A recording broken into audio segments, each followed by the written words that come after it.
Hello everyone! So this is Edmond Mindaros Channel at sa video ito ay pag-uusapan natin at i-guide ko kayo kung paano ba mag-Shopee affiliate, kung paano ba mag-add ng product link dito at marami pang iba. Kung ikaw ay gusto mong kumita dito sa Shopee affiliate ng extra income, ang video ito ay makakatulong sa iyo as your guide.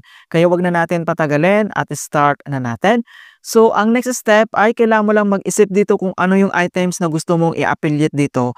So pwedeng foods, pwedeng household items, pwedeng beauty products, yung mga multivitamins, supplements, pwedeng-pwede po yan, mga menswear, women's wear, at marami pang iba. So maraming klase ng pwede natin i-affiliate dito. So for example, ito yung gusto natin na i-affiliate na items. Ito yung klase ng chest bag. Ayan. So kapag may items ka na, ang gagawin mo lang ay kailangan mo lang itong i-video shoot. So sa pag-shoot naman ng items, so kailangan yung aspect ratio ng video mo ay nasa 9:16. Okay? So ibig sabihin ng 9:16, for example, ito yung ating mobile phone, dapat nakatayo po siya and then kailangan within 60 seconds or 1 minute yung haba ng video mo. So sasabihin mo lang dito kung ano yung product na to, kung na-experience mo yung product na to, nagamit mo na siya, so ano ba yung mga benefits nito at marami pang iba. So discarte mo na yan kung paano mo pagagandahin yung Shopee affiliate video mo. Kapag na-shoot mo na siya and then next step kung paano na ito na i-post. Alright, so una, tuturo ko sa iyo kung paano ba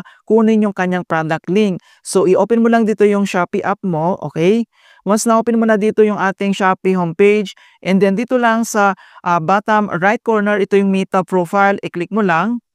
And then dito lang sa ating Shopee homepage profile, then next step, dito lang sa more activities, and then i-click mo lang dito yung see all na makikita dito sa right corner, i-click mo lang.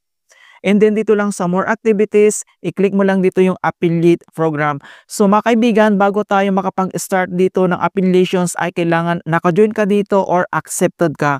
Kung hindi ka accepted dito or naka-join, hindi ka pwedeng mag-affiliate dito mga kaibigan. Kailangan accepted ka dito para kumita ka. Alright, so i-click mo lang dito yung affiliate program. So, nandito na tayo sa ating affiliate program na settings and then, dito naman sa searching address bar, i-click mo lang yan and then kailangan mo lang hanapin doon kung ano yung items na ina-affiliate mo. Okay, so for example, yung chest bag, i-type mo lang dito yung chest bag. Ayan, so yan yung for example natin. And then, kailangan mo lang hanapin dito yung items. Alright, so kapag nahanap mo na siya, okay, so for example, ito na yung items na i-affiliate natin, i-click mo lang siya. Ayan. Once na-click mo na yung items and then, kailangan mo lang itong i-click dito yung likes para automatic na po yan mamaya sa my likes. Hindi mo nahahanapin talaga. So, click mo lang dito yung heart icon. Once na na-added mo na dito sa my likes and then, yung items naman, yung pangalan ng items, kung paano ba yan kunin. So, dito lang sa top right corner, i-click mo lang dito yung share icon na yan. Ayan, so makikita mo, click mo lang. And then, next step ay dito sa baba, kailangan mo lang hanapin dito yung copy info. Alright? So, click mo lang dito yung copy info. Ayan, so nakopy mo na yung pangalan ng product. Okay, so kung paano ba ito i-post? Okay, so back lang tayo. Alright? Then, next step, dito lang sa bottom right corner, makikita mo dito yung account. Okay, so i-click mo lang yan.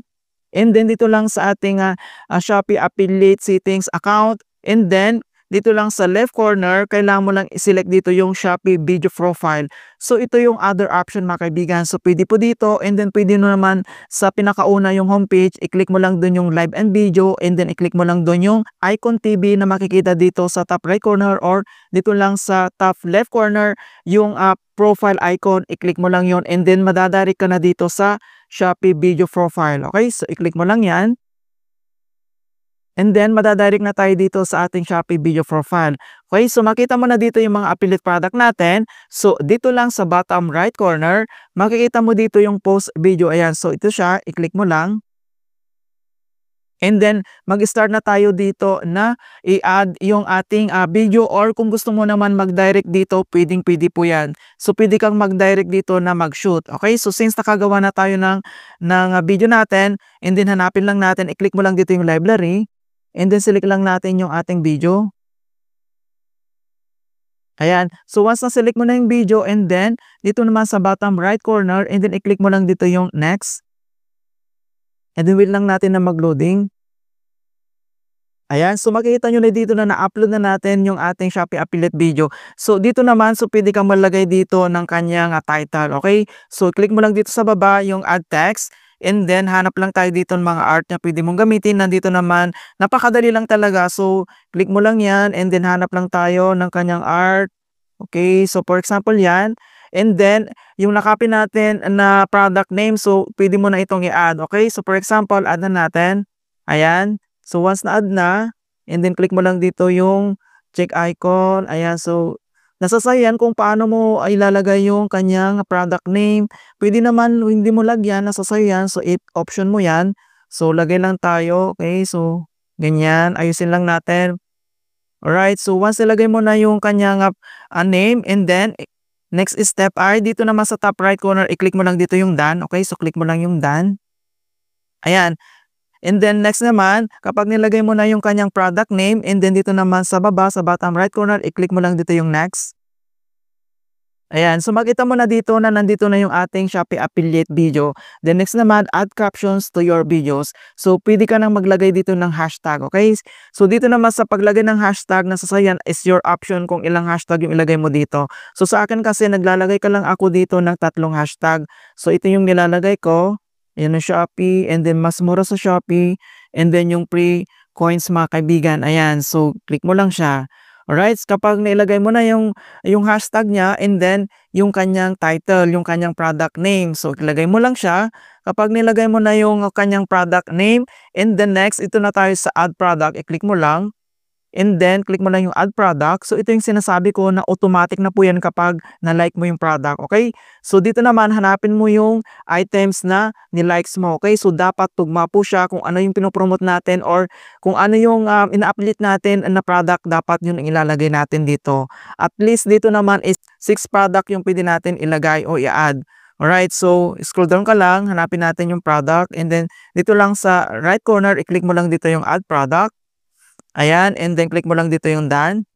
Okay, so makita mo na dito na na-add na natin yung product na ina-affiliate natin. So dito naman sa Shopee, pwede kang mag-add dito at least 6 product mga kaibigan. Ayan, so pwede kang mag-add dito ng iba pang product basta same lang po siya. Okay, so kapag isa lang, ayan, okay na siya. Kapag na-add mo na yung product, so dito naman sa allow to do it, pwede po yan as your option yan kung gusto mong naka-enable or naka-disable. Same naman dito sa other option dito na allow to stitch, pwede po yan. Kung gusto mong i-turn off or i-disable, pwede po yan. Kapag okay na siya, and then, dito naman sa baba ay tap mo lang dito yung post. Okay, so i-click mo lang yung post.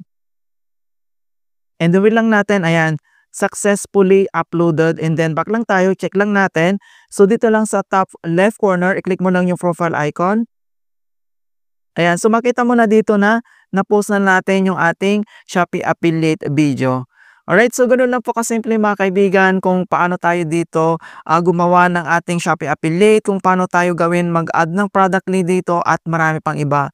I-hope na nakapagbigay ako ng konting kalaman at guide tungkol sa Shopee affiliate tutorials. Thank you guys and see you in my next tutorials.